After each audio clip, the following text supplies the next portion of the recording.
If you can't handle me being in bed with the CEO and your friends, then go. They're real women, not frigid like you. My husband sneered. I smiled coolly. As you wish. By morning, my 3 friends, my husband, and his CEO lover all collapsed with identical symptoms. The doctor entered, face grave. I hate to say this, but Juliet won't suspect anything, Benjamin said to the laptop screen, not hearing me enter our bedroom. She's too frigid to understand what real passion looks like. I stood in the doorway, still in my sensible work clothes, watching my husband coordinate with his CEO and my 3 best friends about using tomorrow's corporate wellness event as their next opportunity. Harper's voice came through clearly. The Ice Queen will probably spend the whole event analyzing data on her phone. They laughed, all 5 of them, while I stood there calculating not the pain of betrayal, but the probability of perfect revenge. The Thursday afternoon light cast long shadows across our bedroom floor, the same bedroom where Benjamin and I had planned our future 7 years ago. Back then he'd promised we were building something together. I supported his pharmaceutical sales career, woke at 5:30 every morning to prepare his protein shakes and egg white omelets, believing his success would become our success. What I hadn't told him, what I'd never told anyone, was that while making his breakfast I was also checking my phone for overnight trading alerts. Another $12,000 had accumulated while we slept, my algorithms working through Asian market hours with the precision of a Swiss watch. The facility screening rooms will be perfect, Isabella was saying through the laptop speakers, her voice carrying that fake therapeutic tone she'd developed since her divorce. The same voice she'd used crying on my shoulder 6 months ago, telling me how lonely she felt. Everyone will be so focused on their health results, no one will notice if people slip away. Sophia chimed in with her practiced Zen master cadence. And I'll be leading meditation sessions in the West Wing. Perfect cover for anyone who needs to realign their chakras. More laughter. The kind that comes when people think they're so clever, so above consequences. I shifted slightly, my sensible flats silent on the hardwood floor. Benjamin still hadn't noticed me. He was too engaged with his screen, too confident in his deception. His new cologne, the one he'd started wearing 3 months ago, filled the room with a scent I now recognized as the smell of betrayal. Tom Ford. Expensive. Nothing like the Old Spice he'd worn when we met. What about Juliet? Mia asked, and I recognized the nervous edge in her voice. The same uncertainty she'd had when I spent 60 hours helping her prepare for her CPA certification. She's supposed to attend tomorrow. Benjamin, you said spouses were strongly encouraged to participate. I'll handle my wife, Benjamin replied, the casual dismissal in his voice more cutting than any insult. She'll show up, get her blood pressure checked, make some spreadsheets about the data, and leave early to run her little algorithms. You know how she is, she treats everything like a math problem waiting to be solved. Harper laughed, a sound like champagne glasses breaking. That's what I love about you, Benjamin. You married a computer and figured out you needed actual women. Actual women. As if my dedication, my loyalty, my careful building of our life meant nothing. As if the $3.8 million portfolio I'd secretly amassed through proprietary trading algorithms was less real than their afternoon affairs. They had no idea that while they called me frigid, I was generating returns that would make Harper's CEO salary look like pocket change. I pulled out my phone, not to check my algorithms but to send a quick message to Dr. Sarah Winters. Sarah and I had worked together briefly in biomedical analytics before she was blacklisted for exposing how Benjamin's own company had manipulated trial data. She understood how numbers could reveal truths that powerful people wanted hidden. Available for a consultation tomorrow? I typed. Corporate wellness event. Interesting data patterns emerging. Her response was immediate. Always interested in pattern recognition. Send me details. On the laptop screen I could see all 4 faces clearly now. Harper with her perfect contouring that probably cost more than most people's rent. Isabella wearing the designer frames I'd helped her pick out after her divorce. Sophia in one of her flowing tops that screamed, spiritual but make it expensive. And Mia, her face partially obscured but her distinctive rose gold watch visible. The one she'd bought to celebrate passing her CPA exam, the exam I'd coached her through. The best part, Benjamin continued, warming to his theme, is that Juliet actually thinks these are her friends. She has lunch with Isabella every week. Does yoga with Sophia. Still mentors Mia on career development. He shook his head with false pity. She's so focused on her data and patterns she can't see the pattern right in front of her face. The pattern. He was right about that, at least. There was definitely a pattern here. But it wasn't the one he thought. I remembered last month's company dinner, how Harper's hand had lingered on Benjamin's shoulder while complimenting my dedication to supporting his career.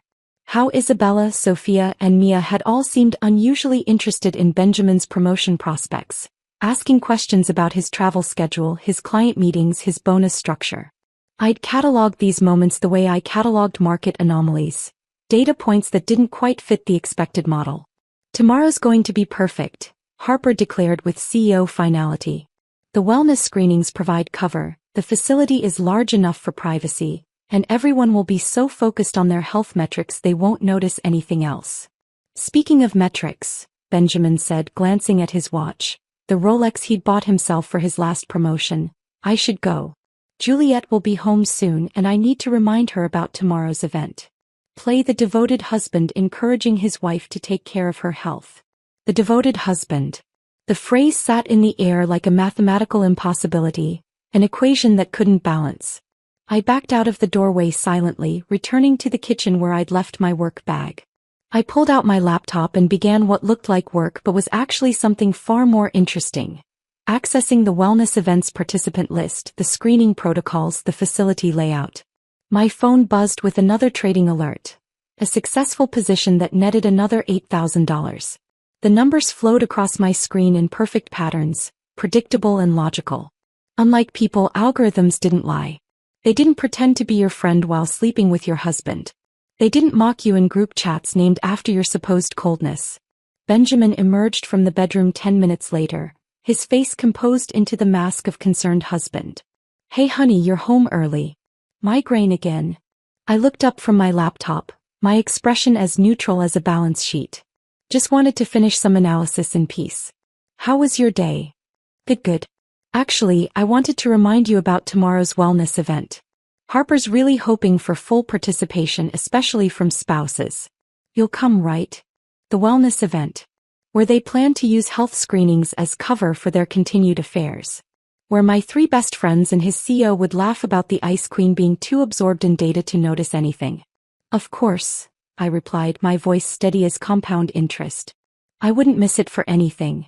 The wellness event loomed tomorrow, but tonight, Benjamin apparently decided to give me the full presentation. He followed me from the kitchen to the living room, his confidence growing with each step, mistaking my silence for submission rather than calculation. You deserve to know everything, he said, settling into his leather recliner while I remained standing by the window. The streetlights outside cast geometric patterns on our hardwood floor, and I focused on those clean lines while he began his confession with the casual tone of someone explaining a merger acquisition. Harper and I started 6 months ago. She saw potential in me that you never did. She makes me feel powerful, Juliet. Like I could run that entire company someday. He paused, waiting for a reaction that didn't come. Isabella happened naturally. She was vulnerable after her divorce, and she needed someone who understood her needs. Real emotional needs, not just spreadsheet solutions. My fingers traced the window frame while he continued his inventory of infidelity. Each woman apparently filled some void I'd created through my supposed coldness.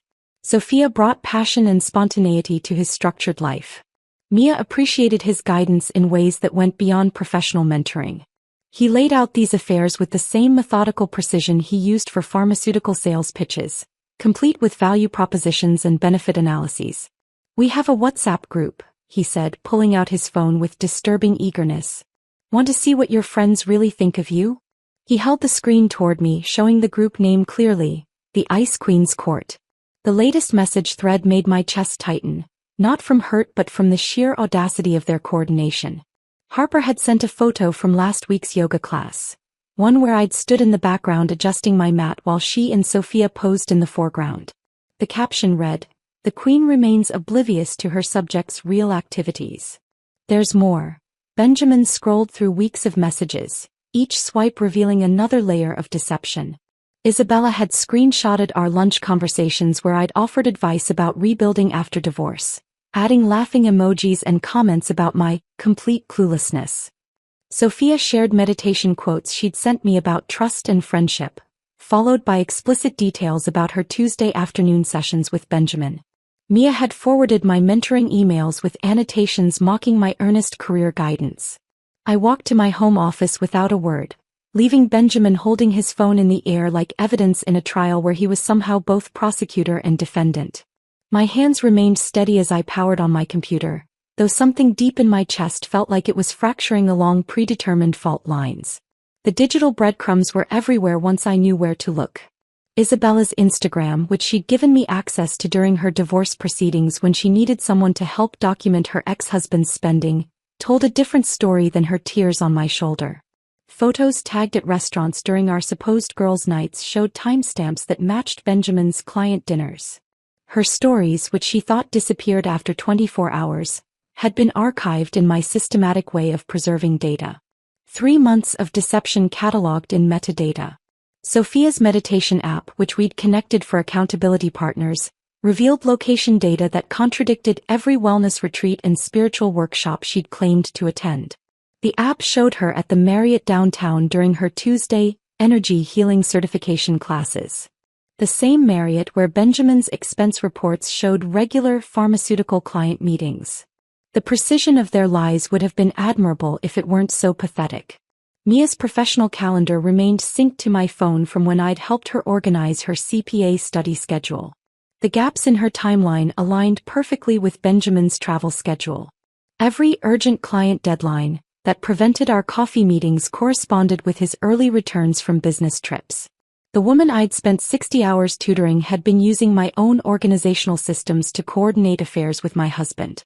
My fingers flew across the keyboard, creating spreadsheets that mapped their deception with temporal precision. Not because I needed the visual proof, the pattern was clear, but because treating betrayal as data points somehow made it manageable. Each timestamp became a coordinate. Each lie plotted on a graph that showed the systematic infiltration of my life. The WhatsApp messages were the most revealing. Benjamin had given me his phone to hold during last month's company dinner while he gave a presentation. I'd noticed the notifications but hadn't investigated. Now, with his messages synced to his tablet that we shared for household management, I could see everything. Harper discussing me with corporate efficiency, the perfect corporate wife. Supports her husband, never questions the late meetings, too blind to see what's right in front of her. It's almost too easy. Isabella's faux concern. I feel bad sometimes. She was so supportive during my divorce. But then I remember how cold she is, how she turned my emotional crisis into a project to be managed. She deserves this. Sophia's spiritual justification. The universe brought us together for a reason. Juliet's blocked chakras prevent her from experiencing true intimacy. We're actually helping Benjamin find his authentic self. Mia's gratitude with a twist. She taught me everything about professional development. Now Benjamin's teaching me about personal development. It's poetic, really. The cruelty wasn't just in the betrayal. It was in the mockery. They'd taken my strengths and reframed them as weaknesses. My analytical nature became emotional frigidity. My loyalty became blindness. My support became enabling. They'd constructed an entire narrative where I was the villain in my own life story. I found a video Sophia had sent last Tuesday.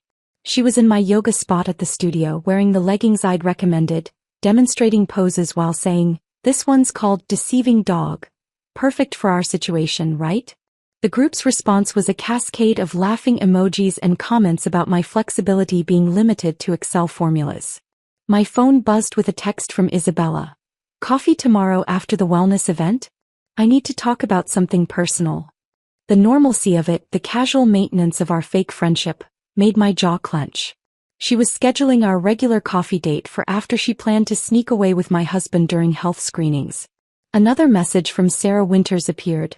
Reviewed the wellness event protocols. Interesting screening parameters. The stress test results should be particularly revealing. Want to discuss pattern recognition strategies? I closed the laptop and returned to the living room where Benjamin waited with the satisfaction of someone who'd just delivered a devastating presentation. He'd moved to the couch, legs spread wide, owning the space like he owned the narrative of our dissolution. "So now you know," he said. "The question is, what are you going to do about it? Cry? Scream? Beg me to choose you?" He leaned forward with manufactured concern. I know this is hard for someone like you to process. You're not equipped for emotional complexity. I sat in the chair across from him, my posture straight, hands folded. The migraine from earlier had transformed into something else. A crystalline clarity that made everything sharp and precise. I'm going to the wellness event tomorrow. He blinked, clearly not expecting such a mundane response. That's it? That's all you have to say? What would you prefer, Benjamin? Should I perform devastation for you? Give you and your court something else to laugh about in your group chat? I pulled out my phone, checking my trading algorithms with the same attention I'd give any Thursday evening. Another position had closed successfully, $4,700 gained. I'll attend the event. I'll get my screening. I'll support Harper's initiative like a good corporate wife. His confusion was almost comical. This wasn't the script he'd prepared for. You're not going to fight for our marriage? With what weapons? Emotion, passion, all those things you've determined I lack. I stood, smoothing my sensible skirt. You've made your position clear. You have a CEO who makes you feel powerful and 3 women who fulfill needs I apparently can't. The data doesn't support further investment in this particular venture. The next morning arrived with deceptive normalcy. Benjamin left for work early, kissing my cheek with the same mechanical precision he'd used for years, unaware that everything had shifted in the space between yesterday and today. I waited until his car disappeared around the corner before pulling out the business card I'd kept hidden in my desk drawer for 3 years. Dr. Sarah Winters, biomedical analytics consultant. The woman who'd lost everything for telling the truth about Benjamin's industry. Sarah suggested meeting at a small cafe downtown, one of those places that served fair trade coffee and attracted freelancers with laptops rather than pharmaceutical executives with expense accounts. When I arrived, she was already there, hunched over a stack of papers, her auburn hair pulled back in the same practical ponytail she'd worn during our brief overlap at MedData Solutions. She looked up as I approached, and I saw recognition flicker across her face, followed by something else. Understanding.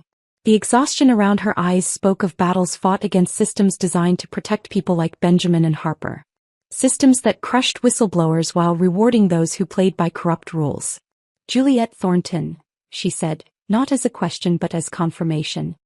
I wondered when someone from that world would reach out. I sat down, ordering a simple black coffee while she studied me with the intensity of someone who'd learned to read people as carefully as data sets. You exposed the Meridian trial manipulation 3 years ago. Benjamin's company was involved in the cover-up.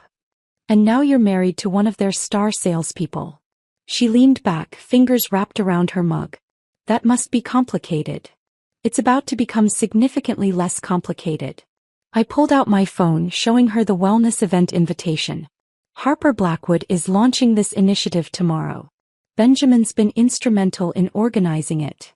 Sarah's expression shifted as she read through the details. Comprehensive health screenings, stress assessments, biometric data collection. That's ambitious for a corporate wellness program. It's meant to be their cover, I explained, keeping my voice level despite the acid churning in my stomach. Benjamin, Harper, and 3 other women are using it as an opportunity to continue their affairs while appearing to promote employee health. She set down her coffee slowly, processing this information with the same methodical approach she'd once applied to clinical trials. And you want to do what exactly? I want the truth to matter for once. These screenings, the medical data they're collecting, in the right hands with proper context, they could reveal more than anyone expects. Sarah's eyes lit up with something that wasn't quite hope but perhaps its cousin, possibility. Stress hormones don't lie. Neither do anxiety markers. When people think their secrets might be exposed, their bodies betray them in measurable ways. Over the next hour, she outlined her network of medical professionals who'd been pushed to the margins for refusing to compromise their ethics. Nurses who'd reported falsified data and found themselves unemployable. Lab technicians who'd questioned contaminated samples and lost their certifications.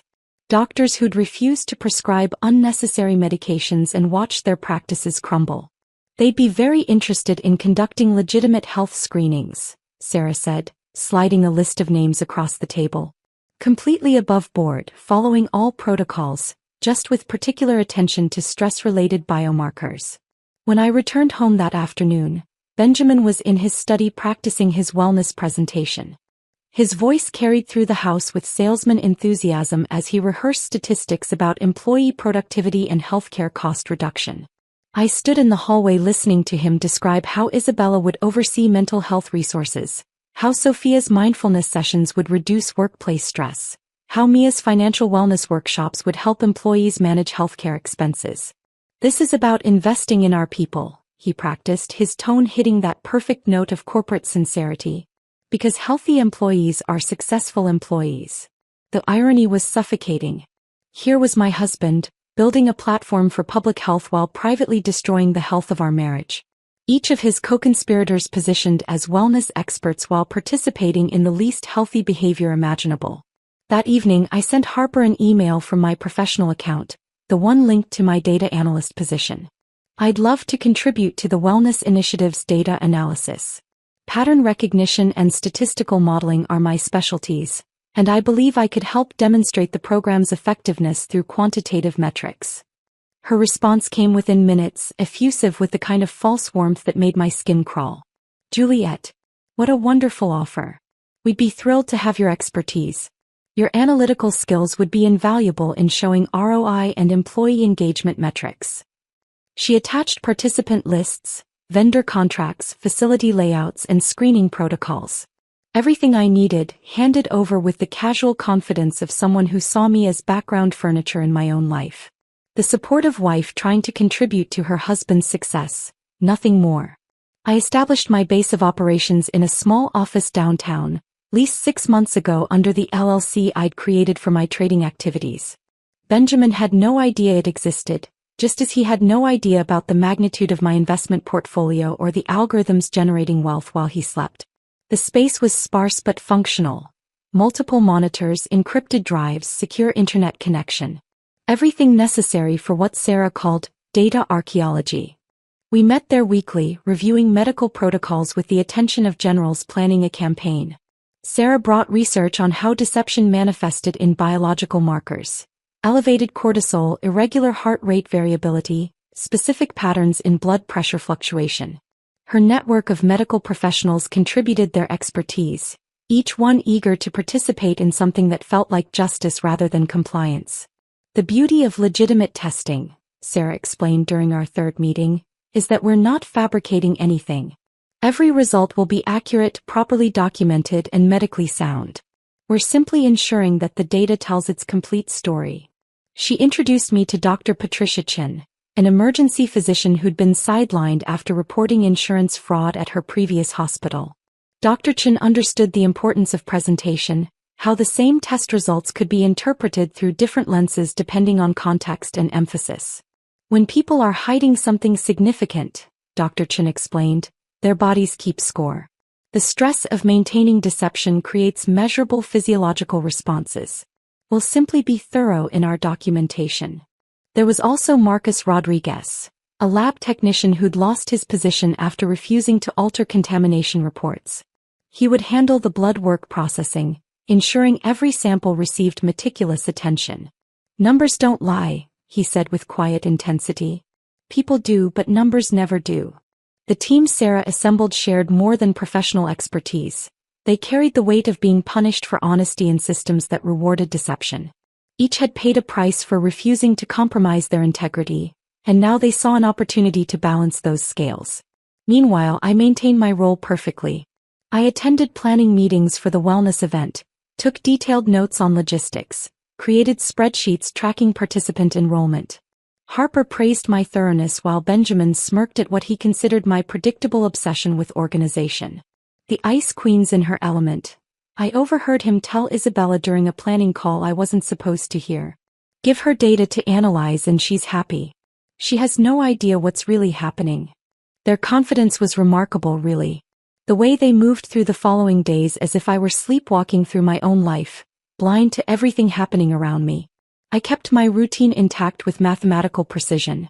Every morning at 5:30, I prepared Benjamin's breakfast while checking my overnight trading gains on my phone. Scrambled eggs, whole wheat toast, fresh juice. Normal. Predictable. Exactly what they expected from the Ice Queen.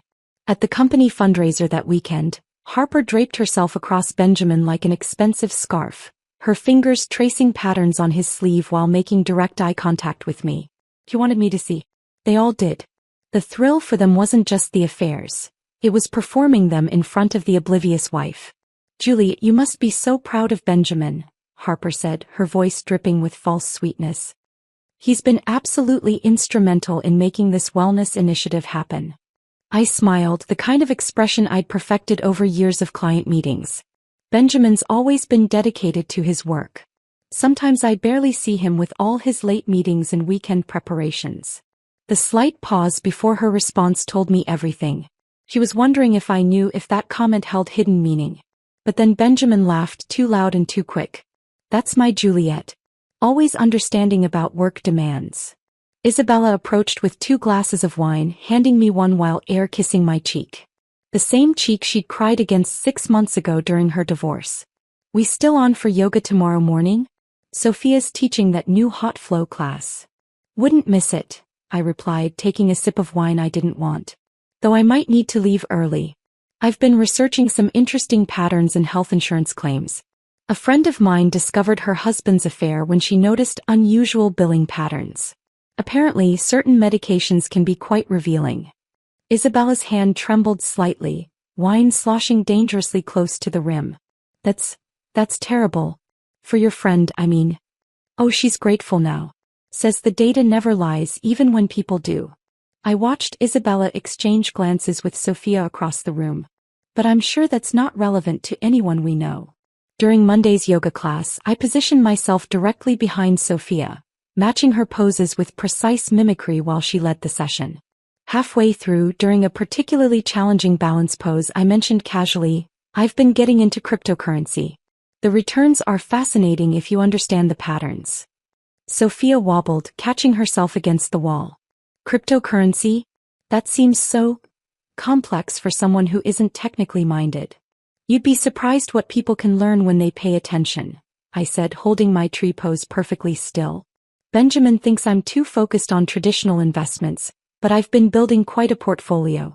Sometimes the smartest money moves are the ones nobody sees coming." The entire class could hear us, and I watched Sophia's face cycle through emotions as she tried to determine if I was threatening or oblivious. Benjamin must have mentioned something about my supposed ignorance regarding finances. The seed of doubt was planted. That evening, Mia called about tax preparation, her voice artificially bright. "Just wanted to make sure you have all your documents ready. You know, W-2s, investment statements, the usual." "Actually, I've been meaning to ask you about cryptocurrency taxation. My portfolio has grown substantially, and I want to ensure everything's properly reported." I paused, letting the words sink in. Benjamin doesn't know the full extent of it. I wanted it to be a surprise for our anniversary. The silence stretched so long I wondered if she'd hung up. Finally, "How substantially are we talking?" "Oh, enough that I've been considering setting up an LLC for asset protection. You know, the kind of structure that survives major life changes. Divorces, for instance." Tuesday morning, my mother called while I was reviewing Sarah's latest medical protocol documents. Her voice carried that particular tone that meant she'd been thinking about something for days before calling. "Juliet, honey, is everything all right? You sound different lately." "Just work stress, Mom. The quarter-end reports have been particularly complex." I minimized the spreadsheet showing Benjamin's travel patterns cross-referenced with the others' schedules. "Thornton women have a way of handling stress," she said, and I could picture her in her kitchen, phone pressed between shoulder and ear while cooking. "We don't break, sweetheart. We bend and we wait, and when the time is right we strike back twice as hard." She'd never met Benjamin's mother, but somehow she knew. Mothers always knew.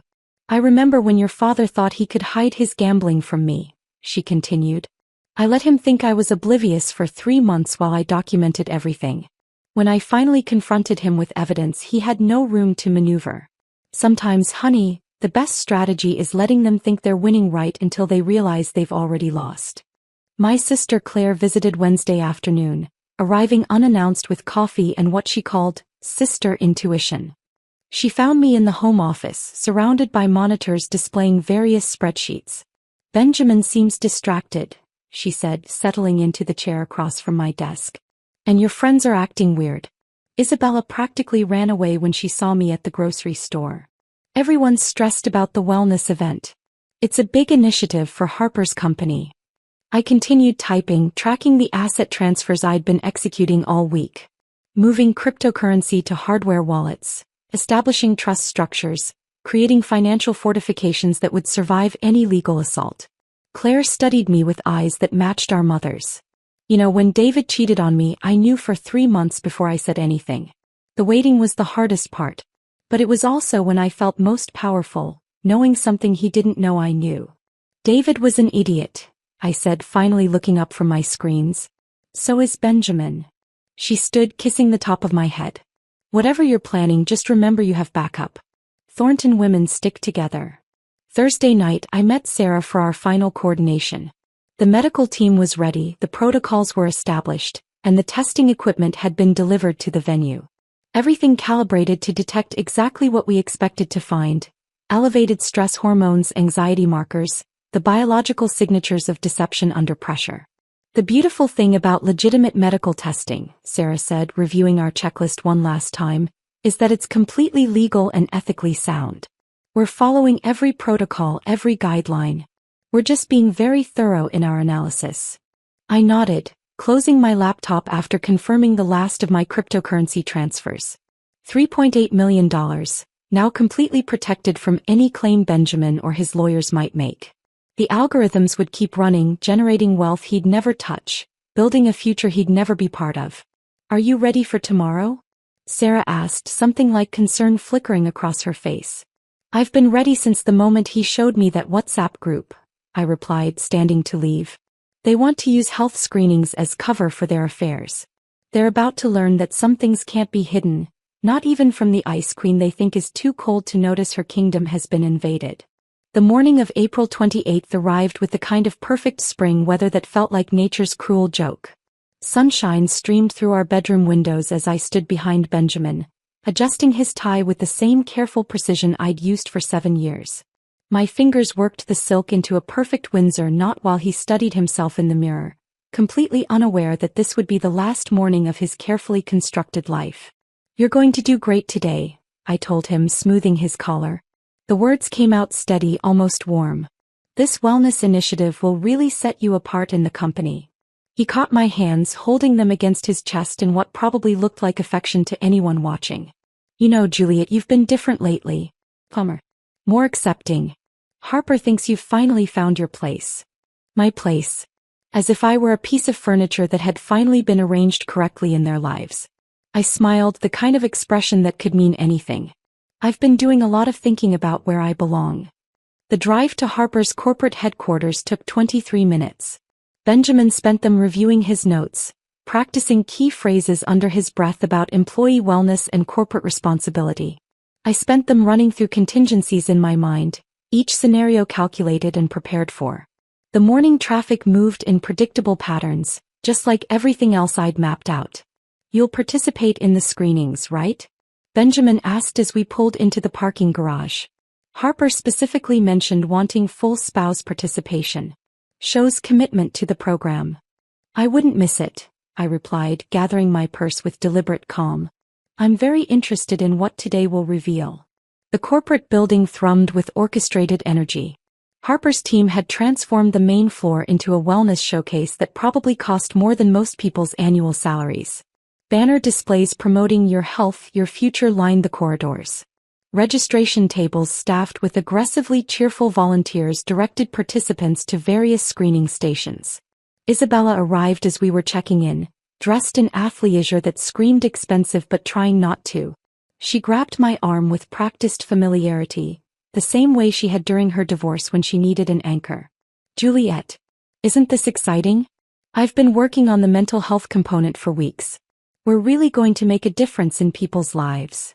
The irony of her statement might have been funny if it weren't so pathetic. She was about to make a difference, just not the kind she expected. Sophia floated past in flowing designer yoga wear, her wrists jangling with healing crystals that cost more than my monthly grocery budget. She pressed her palms together in a namaste gesture when she saw me. The energy here is absolutely transformative. I can feel the positive vibrations already. Vibrations can be very revealing, I said, returning her gesture with perfect mimicry. Sometimes they show us things we didn't expect to see. Mia had set up a station near the entrance, distributing glossy pamphlets about financial wellness and healthcare savings strategies. She waved me over with enthusiasm that didn't quite reach her eyes. "Juliet, I have some materials here about maximizing your health-related tax deductions. You know, given your interest in financial planning lately." "How thoughtful," I said, accepting a pamphlet I'd never read. "Though I think after today, everyone might need to reconsider their financial planning." The screening area had been organized with military precision. Sarah's team moved through the space with quiet efficiency, their medical credentials prominently displayed, their equipment gleaming under the corporate lighting. Dr. Patricia Chin supervised the blood draw station, her expression professionally neutral as she directed participants through the process. Benjamin went first, of course. He had to lead by example, rolling up his sleeve with the confidence of someone who'd never had a secret worth hiding. "Annual physical was perfect," he told the technician loud enough for others to hear. "Blood pressure of an athlete, cholesterol levels my doctor called exemplary. Physical health is just one component," Dr. Chin said, applying the tourniquet with practiced ease. "Our comprehensive screening includes stress markers, hormone levels, and various other indicators. You'd be surprised what a complete blood panel can reveal." Harper commanded the space near the executive screening area, her power suit impeccable despite the casual wellness theme. She spoke with each participant like they were personally important to her, that CEO magic of making everyone feel seen while actually seeing no one. "Juliet," she called out when she spotted me. "I wanted to personally thank you for your data analysis support. Your spreadsheets have been invaluable in tracking participation metrics." "Numbers tell stories," I replied, watching as she was called for her blood draw. "Sometimes they reveal patterns we didn't even know we were creating." Isabella's screening happened near mine. She chatted nervously with the technician about her yoga practice and clean eating habits. "I haven't had a cigarette in 3 years, completely cut out processed foods, and my stress levels are the lowest they've been since," she caught herself glancing at me. "Since my divorce." "Stress is interesting," Dr. Chin commented, labeling Isabella's samples with meticulous care. "People often think they're managing it well, but biological markers can tell a different story. The body keeps score even when the mind thinks it's winning." Sophia approached her screening with theatrical calm, explaining to everyone within earshot how her meditation practice had eliminated anxiety from her life. "I'm basically stress-proof," she announced. "My last wellness coach said I had the biomarkers of someone 10 years younger." "Biomarkers can shift rapidly," the technician replied, drawing her blood with smooth precision. "Especially when life circumstances change unexpectedly." Mia calculated the tax implications of health screenings while waiting her turn, her fingers flying over her phone calculator. "If this is considered preventive care, it could significantly impact healthcare deductions," she explained to no one in particular. "Though I suppose that depends on what the screening reveals." The morning progressed with clockwork precision. Sarah's team processed each participant with professional detachment, carefully labeling samples, documenting vital signs, asking standard health questions that seemed routine but were designed to establish baselines for what would come later. As the initial screenings concluded, I found Benjamin near the refreshment table, accepting congratulations from colleagues about the event's success. Harper stood beside him, her hand resting on his arm with casual possession. "The testing seemed very thorough," I mentioned, selecting a bottle of water from the display. "More comprehensive than I expected." Benjamin's smile flickered slightly. "That's the point. Complete health assessment. I just hope everyone's results come back okay," I continued, my tone conversational. "I read an article about workplace screenings revealing unexpected conditions. Things people didn't even know they had." Harper's hand tightened on Benjamin's arm. "What kind of conditions?" "Oh, various things. Stress-related disorders, hormone imbalances, markers for anxiety that people had been suppressing." I paused, taking a sip of water. The article said the most interesting part was how certain biological markers could indicate lifestyle factors. Affairs, for instance, create specific stress patterns. Apparently, maintaining deception triggers measurable physiological responses. The silence that followed was delicious. Benjamin's jaw tightened. Harper's professional smile became fixed. Across the room, Isabella dropped her phone, the crash drawing everyone's attention.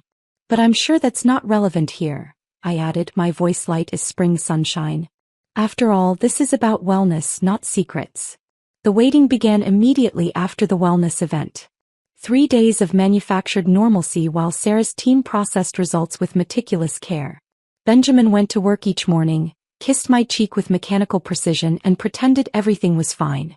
But I saw the way he checked his phone every few minutes, the slight tremor in his hands when he thought I wasn't looking.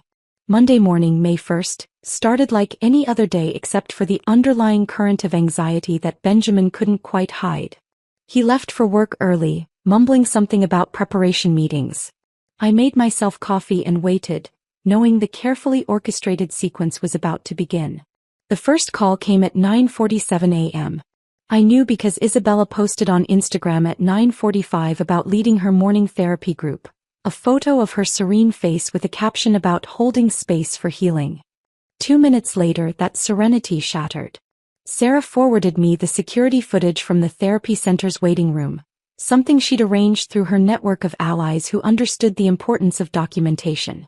Isabella stood frozen in the hallway, phone pressed to her ear, her face draining of color like water from a broken dam. "This has to be wrong," she kept repeating, loud enough for her clients to hear through the supposedly soundproof door. I have to. She stumbled over her words, looking at her therapy group through the glass partition. Professional composure crumbling, she gestured frantically at her assistant. "Cancel everything. Family emergency. Medical situation." Her clients exchanged concerned glances as their therapist, the woman who was supposed to guide them through emotional crises, fell apart in front of them. One client, an older woman who'd been seeing Isabella for anxiety, actually stood up to offer support before Isabella fled the building. Within minutes, Isabella was calling Benjamin. I knew because he answered his phone in our home office where he'd been working from home, and I could hear his side of the conversation from the kitchen. "Slow down, what are you talking about? What results? That's impossible. We need to, no, don't call Harper yet. Let me think." Sophia's meditation livestream started at 10:30 a.m. as it did every Monday. She'd built her brand on consistency, inner peace and unshakable calm. Her followers, nearly 12,000 of them, tuned in expecting their usual dose of guided tranquility. Instead, they witnessed a spectacular unraveling. The call came 15 minutes into her session. She'd been leading a breathing exercise about releasing what no longer serves you when her phone rang. She'd forgotten to silence it, the first crack in her perfect facade. "I need to take this," she told her audience, clearly expecting quick resolution. Sometimes the universe sends us urgent messages. The universe certainly did send a message, just not the kind she expected. Her followers watched in real time as their guru's centered composure shattered like meditation bells thrown against concrete. "What do you mean serious concerns?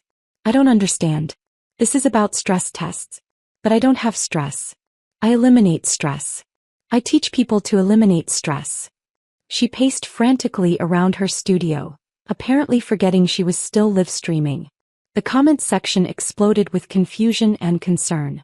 "Is everything okay? Should we call someone? This doesn't seem very zen." Someone screen recorded the meltdown.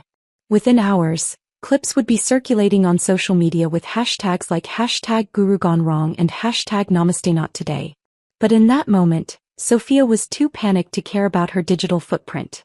Mia received her call at 11:15 a.m., in the middle of preparing a crucial tax filing for her most important client, a Fortune 500 company with a deadline that afternoon. Her assistant later told me, through the office gossip network that moves faster than fiber optic cables, that Mia simply stood up from her desk, said "medical emergency," and walked out. She left the client's confidential documents open on her screen, her computer unlocked, the filing incomplete. The kind of professional negligence that ends careers in the financial sector. Her company had to scramble to find another CPA to complete the filing, barely making the deadline. The client was furious. Mia's reputation, built over years of meticulous work, evaporated in minutes. Harper's board meeting was scheduled for noon. A quarterly review with investors, the kind of meeting CEOs prepare for weeks in advance. She'd been in the middle of presenting projected earnings when her assistant interrupted with an urgent medical call that couldn't wait. The board members watched their usually unflappable CEO excuse herself to take the call in her office. They could see her through the glass walls, one of those modern architectural choices meant to convey transparency. They watched her pace, her power stance crumbling, her hands shaking as she gripped her phone. When she returned to the boardroom 5 minutes later, she looked like a different person. The commanding presence replaced by barely controlled panic. "I apologize, but I need to handle a medical situation immediately," she announced, her voice cracking on the word medical. "We'll need to reschedule." The investors exchanged worried glances. In the corporate world, CEOs don't abandon board meetings unless something catastrophic has happened. Within an hour, speculation about Harper's medical emergency was affecting stock prices. The company's communications team went into crisis mode, trying to control a narrative they didn't understand. Benjamin's call to me came at 12:30 p.m. I was sitting at the kitchen table, calmly reviewing my investment portfolio on my laptop, when his name appeared on my phone screen. "Juliet, we need to go to the hospital. Now." His voice shook with barely controlled panic. "What's wrong? Are you hurt?" "It's the wellness screening. The results. Something's wrong." Isabella called and Sophia and they're all, "We need to go to Riverside Medical Center immediately." "All? Who's all?" He paused, caught in his own web. "Just some people from the event. Similar results. The doctors want to see everyone immediately." I closed my laptop slowly, letting him hear the deliberate click. "Of course. I'll meet you there." Riverside Medical Center's emergency room became the most awkward reunion in history. By 2 p.m. they'd all arrived, each trying to pretend they didn't know why the others were there. Isabella sat in a corner clutching meditation beads she'd apparently borrowed from Sophia's studio, running them through her fingers with the desperation of someone who'd just discovered religion.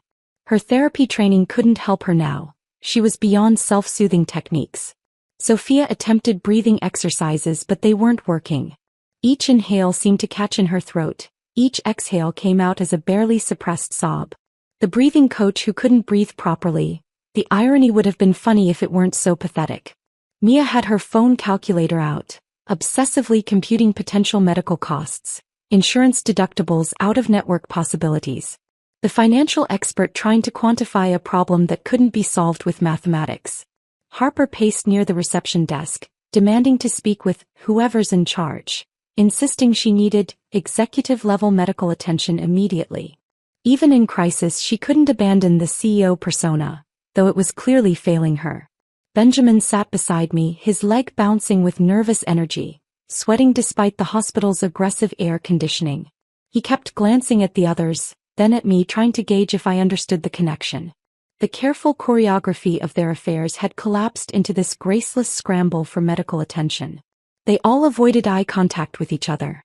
The conspirators who'd laughed about the Ice Queen in their group chat now couldn't even look at their co-conspirators. The air was thick with unspoken terror and the smell of industrial disinfectant. At 3 p.m., Dr. Patricia Chin entered the waiting area. She carried a tablet and wore an expression of professional gravity that made everyone sit up straighter. She looked at each of them in turn, her gaze lingering just long enough to make them squirm. "I need to speak with all of you about your test results from the wellness screening," she announced, her voice carrying the kind of authority that made argument impossible.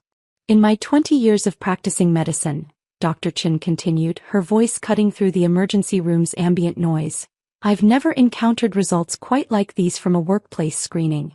The patterns are unprecedented. We need to contact all of your intimate partners immediately for testing." The words hung in the air like a toxic cloud. I watched as 5 faces simultaneously processed the implications, their carefully maintained secrets about to become catastrophically public.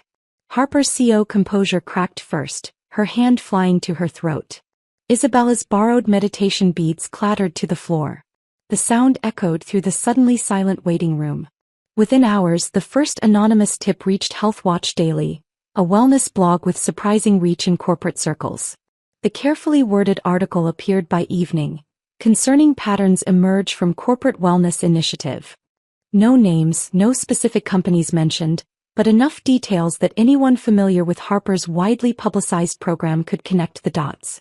The digital wildfire spread faster than California brushfires in drought season. By Tuesday morning, Speculation dominated LinkedIn feeds and Twitter threads. Anyone know what happened at that big pharma wellness event? Heard something about medical emergencies involving executives. My friend works there, says the CEO hasn't been back since Friday. Isabella's therapy practice unraveled first. Her clients, already shaken by witnessing her Monday morning breakdown, began canceling en masse. The woman they trusted with their deepest anxieties had displayed more instability than any of them had ever shown in session. Her Psychology Today profile, which had boasted 5 stars and glowing reviews, accumulated concerned comments. Is Dr. Bennett okay? She abandoned our group session without explanation. Seeking a new therapist, this one seems to be having her own crisis. By Wednesday, her office landlord called about missed rent. The dominoes fell quickly after that. Professional liability insurance questions, state board inquiries about patient abandonment, former clients demanding refund for prepaid sessions. Within 10 days, Isabella Bennett, PhD, went from successful therapist to unemployed, her reputation shredded beyond repair. Sophia's digital empire crumbled even faster. The screen recording of her livestream meltdown went viral with cruel efficiency. Meme accounts turned her panic into content. When your chakras are misaligned, captioned over her frantic pacing. Meditation guru discovers meditation doesn't cure everything became a trending topic. Her brand partnerships evaporated overnight. The essential oil company, the yoga mat manufacturer, the organic tea subscription service all sent termination notices citing brand safety concerns and misalignment with company values. Her Instagram followers, once 12,000 strong, fled like rats from a sinking ship. The comments section became a graveyard of broken trust. Fraud. Can't even handle her own stress. Namaste? More like Nama go away. She tried damage control with a video about working through challenges, but it only made things worse. The internet never forgets and it rarely forgives. Mia's professional destruction happened with corporate efficiency. The Fortune 500 client she'd abandoned filed a formal complaint with the state accounting board. Word spread through the financial sector's whisper network faster than high-frequency trading algorithms. Unreliable. Abandoned crucial deadline. Mental health issues affecting work quality. Her firm conducted an internal review, discovered several other irregularities in her recent work, and terminated her employment with cause, eliminating any severance or unemployment benefits. Harper faced the most spectacular fall. The emergency board meeting convened within 48 hours of her hospital visit. Investors demanded explanations for the CEO's erratic behavior and questionable judgment. The wellness initiative, meant to showcase corporate leadership, became evidence of poor decision-making. Stock prices dropped 12% in 3 days. Financial news outlets picked up the story. Pharmaceutical giant CEO under fire for failed wellness program. The board's vote was unanimous. Immediate termination for cause, forfeiture of unvested stock options, and a carefully worded press release about pursuing new leadership directions. Harper Blackwood, who'd built her career on women's empowerment seminars and executive coaching, found herself unemployable. No company would touch a CEO whose last position ended in stock price collapse and scandal. Thursday morning, May 4th, a process server arrived at our door with divorce papers. Benjamin had apparently found enough clarity through his panic to contact Marcus Wellington, a divorce attorney known for aggressive tactics and expensive suits. I accepted the thick envelope with steady hands while Benjamin watched from the staircase, probably expecting tears or shock. The petition was almost comedic in its accusations. According to Wellington's filing, I was an emotionally unavailable spouse who prioritized career over marriage, who had failed to provide adequate emotional support, and who had contributed to the dissolution through coldness and neglect. Benjamin sought alimony based on my steady employment and his current medical situation affecting his ability to work. I read through the document at the kitchen table, occasionally sipping coffee, while Benjamin hovered nearby like a nervous bird.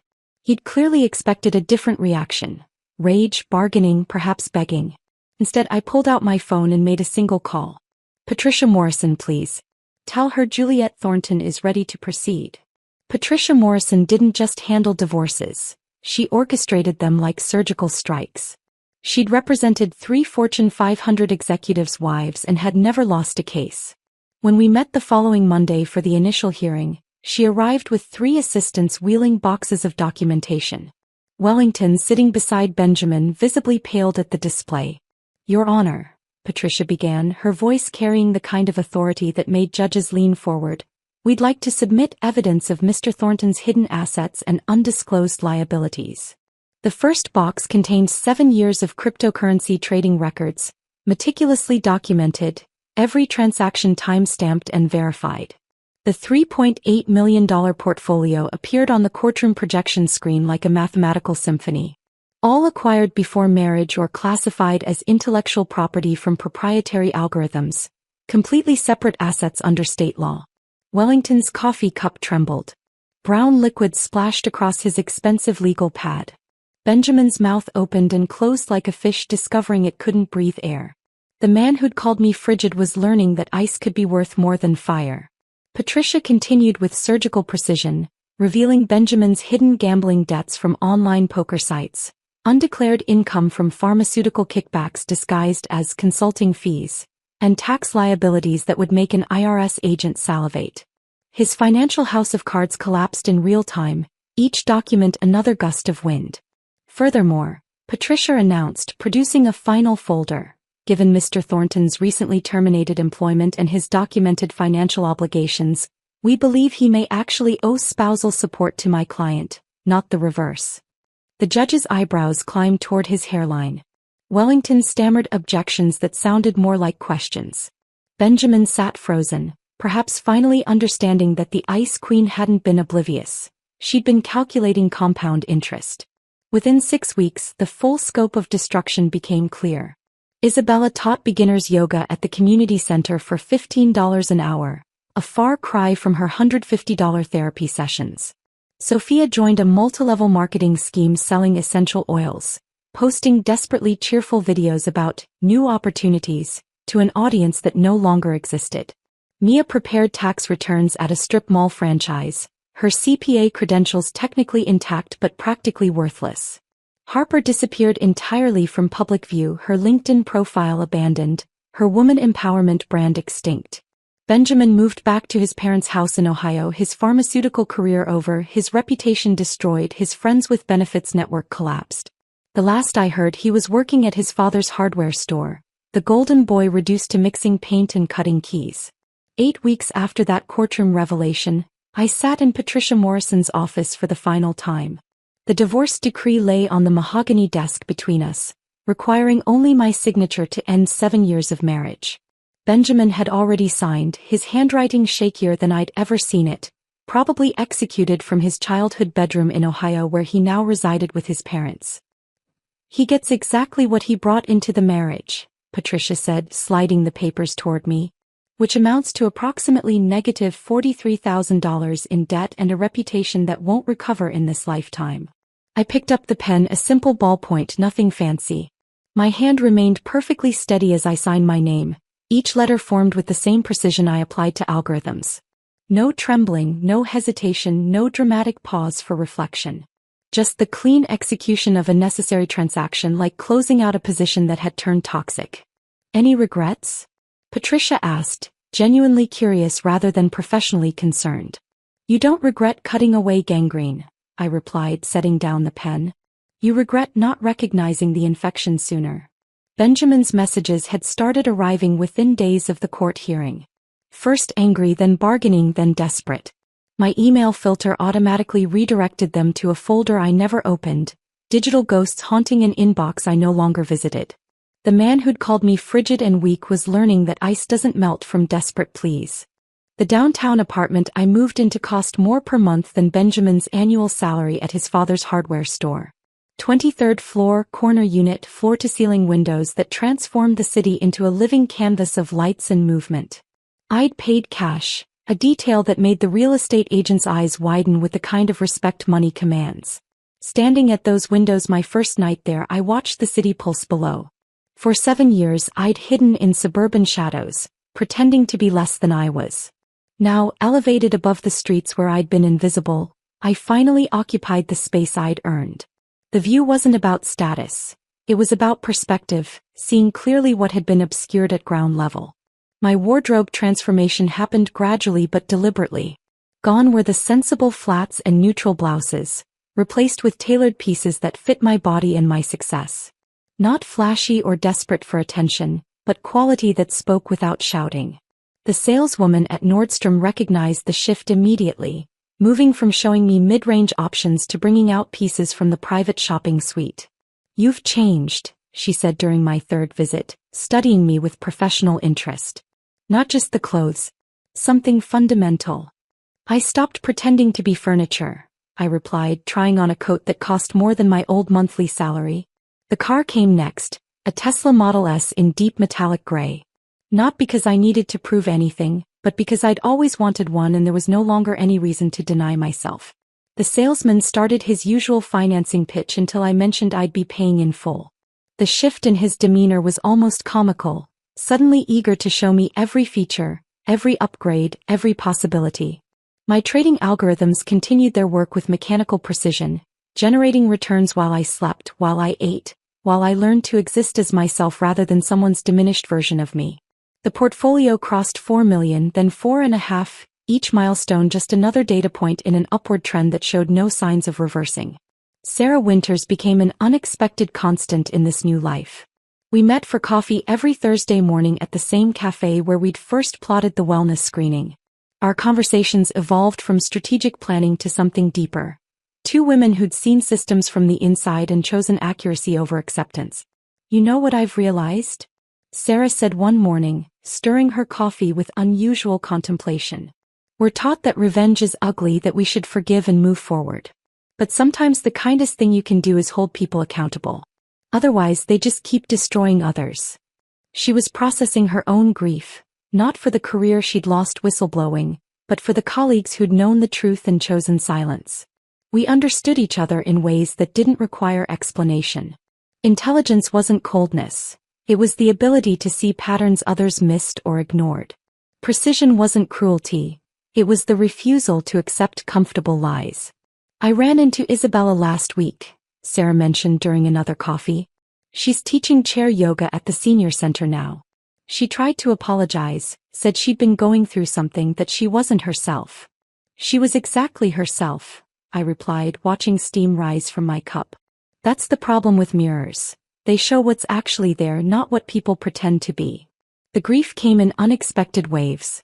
Not for Benjamin or the marriage, that had been dead long before the reveal, but for the friendships I'd thought were real. Isabella's late-night talks about rebuilding after divorce. Sophia's shared journey toward mindfulness. Mia's gratitude for mentorship. All of it performative, transactional, false. "You're mourning relationships that never existed," Sarah said during one particularly difficult morning. "They were using you as an alibi for their affairs. That's not friendship, that's accessories to deception." 6 months after the divorce finalized, Sarah and I walked to dinner at a new restaurant downtown. October had turned the air crisp, requiring light jackets but nothing heavy. We were discussing her potential consulting firm, how she might help other whistleblowers navigate corporate retaliation when I saw him. Benjamin sat against a building near the restaurant district, a cardboard sign propped beside him, wearing clothes I recognized from our marriage but now worn and dirty. He'd grown a beard, probably thinking it would disguise him, but I knew that posture, that way of hunching his shoulders when defeated. I stopped walking, studying him with the same detachment I'd apply to analyzing market data. No surge of satisfaction at his fall. No pity for his circumstances. No anger at what he'd done. Just the neutral observation of a data point that had moved from one position to another, following predictable patterns of cause and effect. "Is that?" Sarah started to ask, following my gaze. "Statistical probability playing out," I replied, resuming our walk.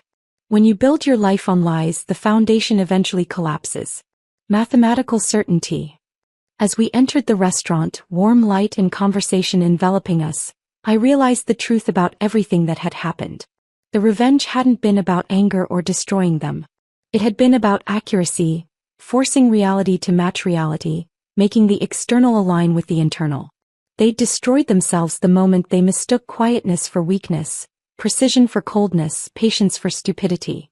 I hadn't orchestrated their downfall. I'd simply provided the mirror and let them see what they'd already become. The rest was just mathematics, as predictable and neutral as any algorithm I'd ever written. If this story of calculated revenge had you holding your breath, hit that like button right now. My favorite part was when Juliet sat calmly at the wellness event, knowing exactly what was about to unfold for everyone who'd underestimated her. What was your favorite moment? Drop it in the comments below. Don't miss more gripping stories like this. Subscribe and hit that notification bell so you never miss an upload.